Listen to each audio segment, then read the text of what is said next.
আসসালামু আলাইকুম। আমি আজ আপনাদের সাথে শেয়ার করব আলু দিয়ে খুবই মুখরোচক একটা নাস্তা রেসিপি। এই নাস্তাটা দেখতে যতটা সুন্দর, খেতেও কিন্তু ততটাই মজা হয়। তো প্রথমে এখানে আমি বড় সাইজের ২টা আলু খোসা ছাড়িয়ে পাতলা করে কেটে ধুয়ে পানি ঝরিয়ে টিস্যু পেপার দিয়ে মুছে নিয়েছি। এখানে কিন্তু বাড়তি কোনো পানি রাখা যাবে না, তাহলে কিন্তু নাস্তাগুলো মুচমুচে হবে না। এবার এটা একটা বাটিতে আমি নিয়ে নিব। তারপর এখানে আমি ময়দা দিয়ে ভালোভাবে আলুর সঙ্গে এগুলো কোট করে নিব। এখানে আমি আর কোনো বাড়তি কোনো মশলা ব্যবহার করব না, শুধুমাত্র ময়দা দিয়ে আমি ভালোভাবে এটা মেখে নিব, যাতে এমনভাবে মেখে নিব যাতে প্রতিটা আলুর গায়ে ময়দাটা ভালোভাবে মেখে যায়। তো ময়দাটা মেখে নেওয়া হয়ে গেছে। এবার একটা টুথপিক নিয়ে আমি এই আলুগুলো আমি ঘুরিয়ে ঘুরিয়ে রোল তৈরি করে নিব। এবার আমি টুথপিকের ভিতর এই আলুগুলো আমি ভালোভাবে গেঁথে নিব। তো আপনারা একটু খেয়াল করলে বুঝতে পারবেন আমি এটা কীভাবে করতেছি।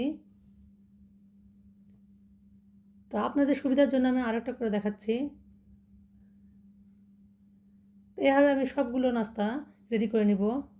এবার একটা ফ্রাই প্যানে আমি পরিমাণ মতো সয়াবিন তেল দিয়ে তেলটা হালকা গরম হয়ে আসলে আমি এই আলুর নাস্তাগুলো দিয়ে সুন্দর একটা কালার আসা পর্যন্ত মাঝারি আছে মুচমুচে করে ভেজে নিব। এই নাস্তাটা কিন্তু বানানো খুবই সহজ,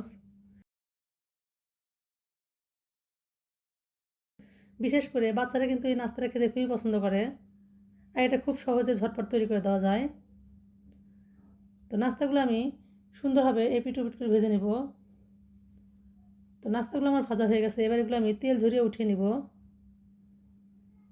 তো কালারটা দেখে হয়তো বুঝতেছেন কতটা সুন্দর ও ক্রিস্পি হয়েছে।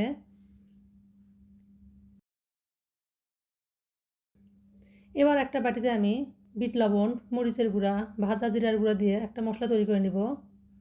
আর আলুর এই নাস্তাগুলো একটু গরম থাকা অবস্থায় আমি এই গুঁড়া মশলা দিয়ে ভালোভাবে এর সঙ্গে মিশিয়ে নিব।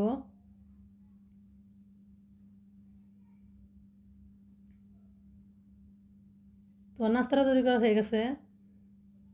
তা আপনারা এভাবে একবার ট্রাই করে দেখবেন, আশা করি ভালো লাগবে। ভালো লাগলে লাইক, কমেন্ট, শেয়ার করে পাশে থাকবেন। Thanks for watching the video.